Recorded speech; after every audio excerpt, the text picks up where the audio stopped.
नमस्कार दोस्तों, एक बार फिर से स्वागत है आपका देवकुल एकेडमी यूट्यूब चैनल पे।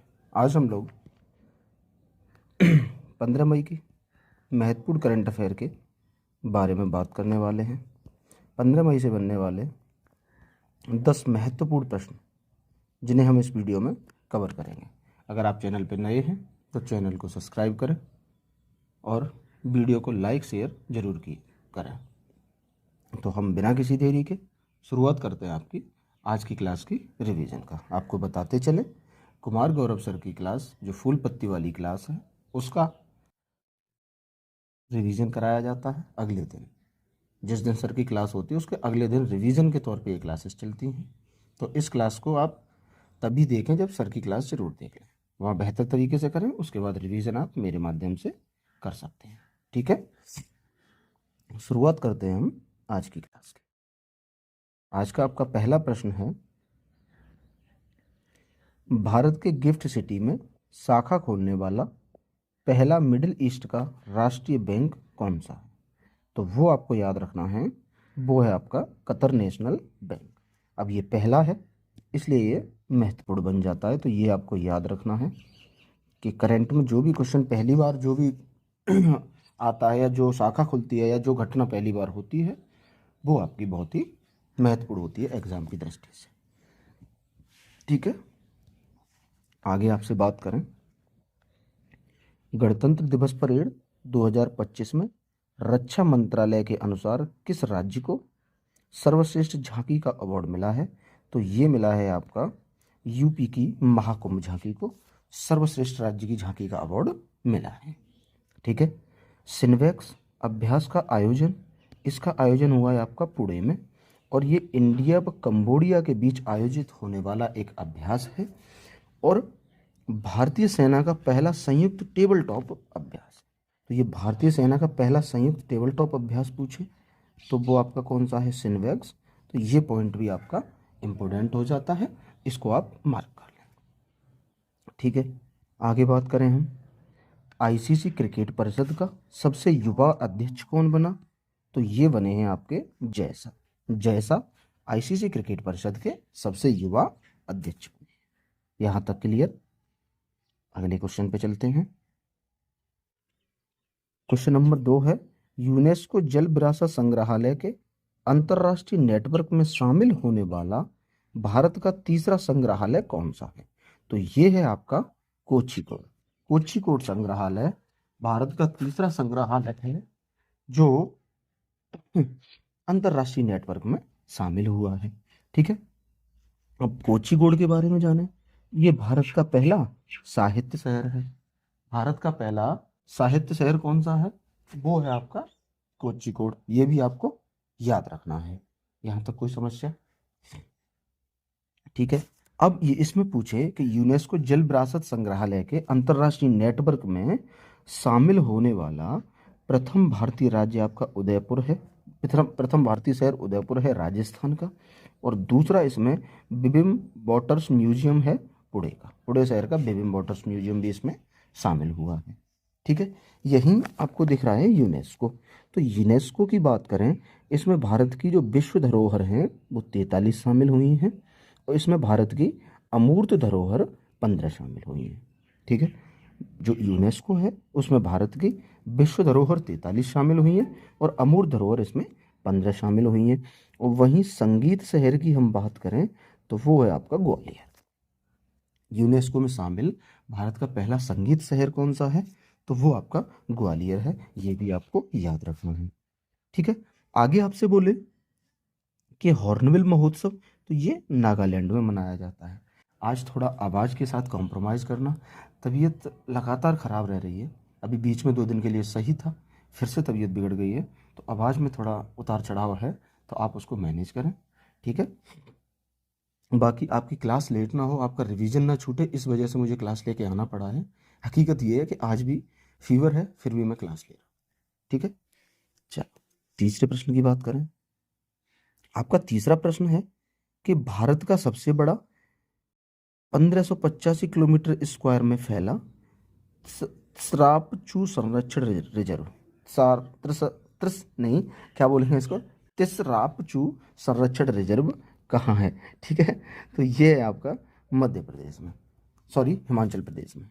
ये आपका कहाँ है? हिमाचल प्रदेश में है। अब बात करें कि भारत का सबसे बड़ा नेशनल पार्क कौन सा है, तो ये आपका हेमिस नेशनल पार्क भारत का सबसे बड़ा नेशनल पार्क है। भारत का सबसे छोटा नेशनल पार्क ये आपका कहाँ है? साउथ बटन नेशनल पार्क है, और ये अंडमान निकोबार में है। अब आपको ये बताना है कि ये कहाँ है, ठीक है, ये कहाँ पे स्थित है, ये आपको कमेंट बॉक्स में बताना, ठीक है।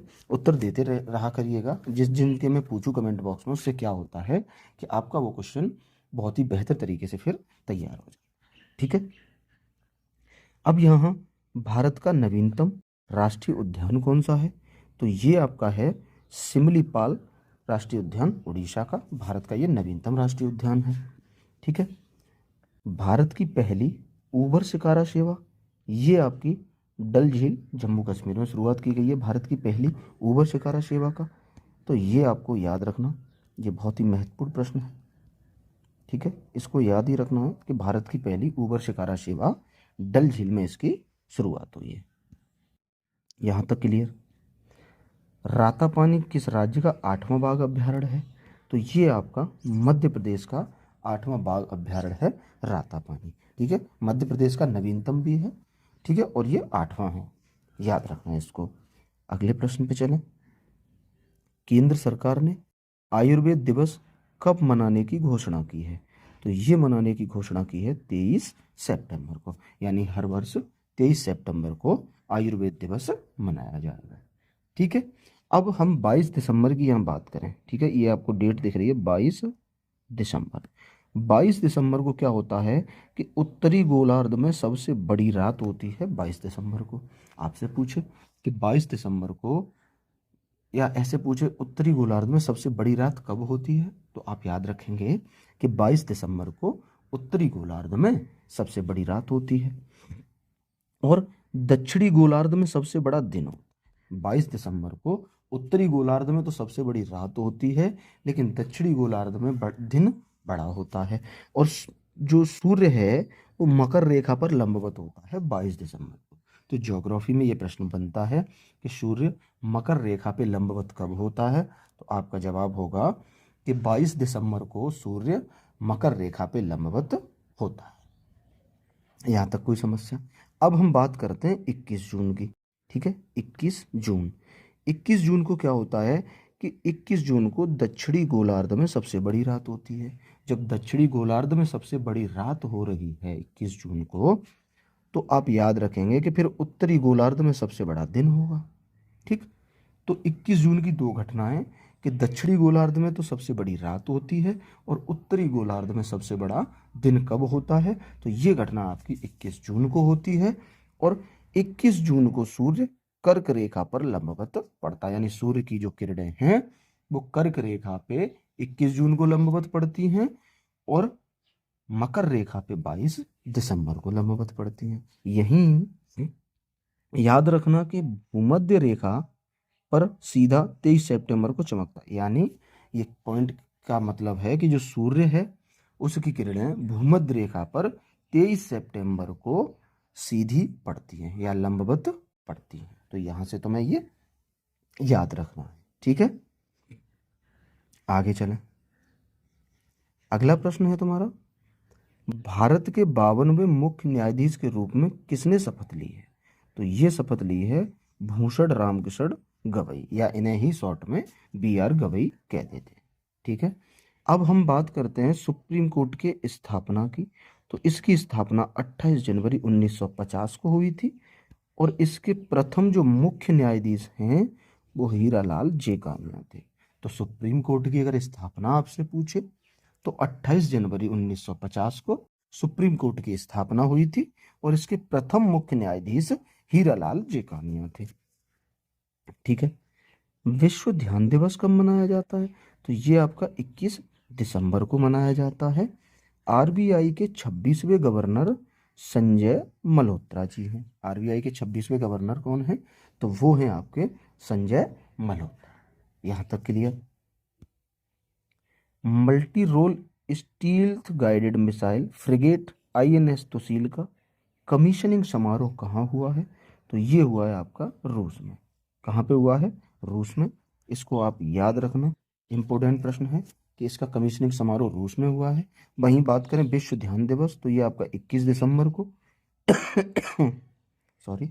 और RBI के 26वें गवर्नर हैं आपके संजय मल्होत्रा जी। तो ये चीजें आपको याद रखनी है, ठीक है। अगले प्रश्न पे चलें। अगला है आपका, केंद्रीय मंत्री अश्विनी वैष्णव ने भारत के पहले 3nm चिप डिजाइन सेंटर का उद्घाटन कहाँ किया है? तो ये उद्घाटन नोएडा और बेंगलुरु में किया गया है। कहाँ कहाँ? नोएडा और बेंगलुरु में इसका उद्घाटन किया गया है। यहीं आपसे पूछेगा बीमा सखी योजना का शुभारंभ, तो ये आपका हरियाणा ने किया है। और भारत का पहला एकीकृत अपशिष्ट प्रबंधन शहर कौन सा है? तो ये गोरखपुर है, उत्तर प्रदेश का। इसको भी आपको याद रखना है, उत्तर प्रदेश का गोरखपुर भारत का पहला एकीकृत अपशिष्ट प्रबंधन शहर। ठीक है, यहां तक। भारत का पहला बॉस्ट्रिक आर्क ब्रिज, ये आपका तमिलनाडु में है। और वहीं पूछे तर्कस अभ्यास, तो ये इंडिया और USA के बीच में। तो आपको याद रखना है बीमा सखी योजना, ये प्रश्न महत्वपूर्ण है, आपको ये याद रखना है बीमा सखी योजना। दूसरा आपको ये भी बॉस्ट्रिक आर्क ब्रिज, ये कईयों बार पूछा गया है, भारत का पहला है इसलिए महत्वपूर्ण है। और तर्कस अभ्यास इंडिया और USA के बीच में, ये भी है। यहां तक क्लियर। अगले प्रश्न पे चलें। दिवंगत वैज्ञानिक डॉक्टर सुब्बन्ना अय्यप्पन का संबंध किससे है? तो इनका जो संबंध है वो है आपका नीली क्रांति से। ठीक है, नीली क्रांति से। तो यही बात करें कि श्वेत क्रांति के जनक कौन है? तो वो है आपके वर्गीज कुरियन। श्वेत क्रांति के जनक कौन है? वो है आपके वर्गीज कुरियन। टाइम पत्रिका का पर्सन ऑफ द ईयर कौन चुना गया? तो ये आपके डोनाल्ड ट्रंप चुने गए। और टाइम पत्रिका की वुमेन ऑफ द ईयर कौन चुना गया है? तो पूर्णिमा देवी बर्मन को टाइम पत्रिका की वुमेन ऑफ द ईयर चुना गया। ठीक।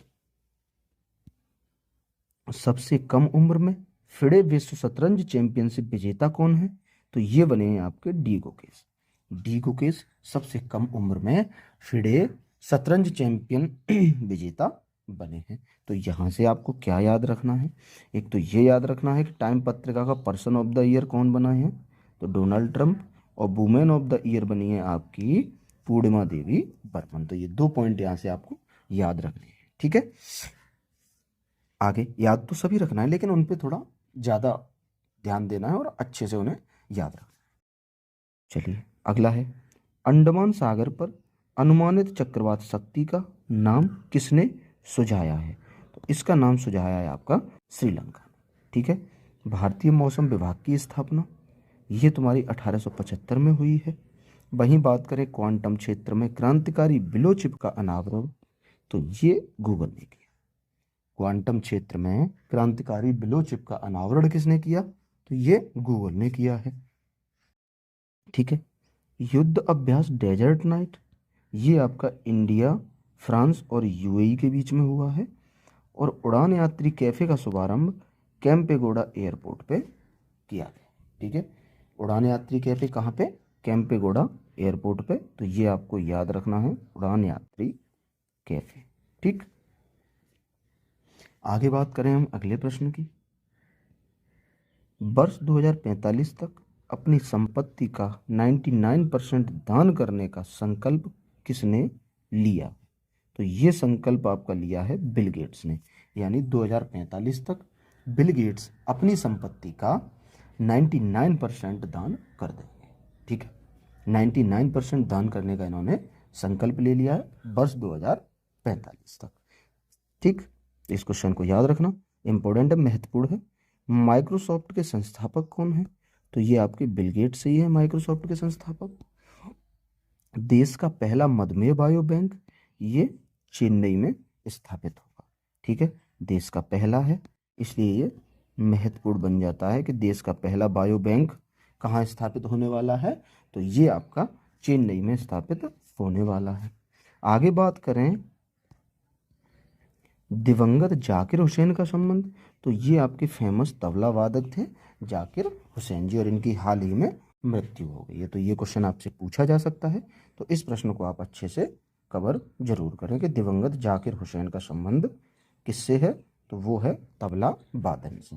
क्लियर। व्यास सम्मान 2024 के लिए किसे चुना गया है, तो ये चुना गया है सूर्यवाला को। व्यास सम्मान 2024 के लिए किसे चुना गया है, तो आप याद रखेंगे कि सूर्यवाला को व्यास सम्मान 2024 के लिए चुना गया है। सॉरी। अगले पे आज का अंतिम प्रश्न है, भारतीय अंतर्देशीय जलमार्ग प्राधिकरण ने अपना नया क्षेत्रीय कार्यालय कहाँ प्रारंभ किया है, तो ये श्रीनगर में प्रारंभ किया है नया क्षेत्रीय कार्यालय। ठीक है। अब बात करते हैं 129वां संविधान संशोधन किससे संबंधित है, तो ये one nation one election committee से संबंधित है। और यहाँ पे आप मुझे बताएंगे ये किसकी सिफारिश पे आया। ठीक है, ये आपके लिए प्रश्न है, किसकी सिफारिश, किस कमेटी की सिफारिश पे ये आया, ये आपको कमेंट करके जरूर बता। ठीक है। आगे सर्वाधिक वन के मामले में मध्य प्रदेश आगे है, और सर्वाधिक बाघ किस राज्य में है, तो ये भी सबसे ज्यादा मध्य प्रदेश में ही है। क्लियर। आगे आपसे बात करें कि यूएसए के 50वें वाइस प्रेसिडेंट यानी उपराष्ट्रपति, तो वो हैं जेडी वेंस। और यहीं आपसे एक प्रश्न कि यूएसए के 47वें राष्ट्रपति कौन, 47वें प्रेसिडेंट कौन है, ये आपको कमेंट करके बताना। तो ये थी हमारी आज की क्लास। आशा करता हूँ बेहतर तरीके से और अच्छे से आपको मैं समझा पाया हूँ। अगर क्लास आपको अच्छी लगी है तो वीडियो को लाइक करें, शेयर करें और चैनल को सब्सक्राइब जरूर करें। मिलेंगे कल की क्लास में, तब तक के लिए हंसिए, मुस्कुराइए, मस्त रहिए और पढ़ते रहिएगा और कंटिन्यू अपने लक्ष्य की ओर बढ़ते रहिएगा। मिलेंगे अगली क्लास में, तब तक के लिए नमस्ते, नमस्कार एंड जय हिंद, वंदे मातरम।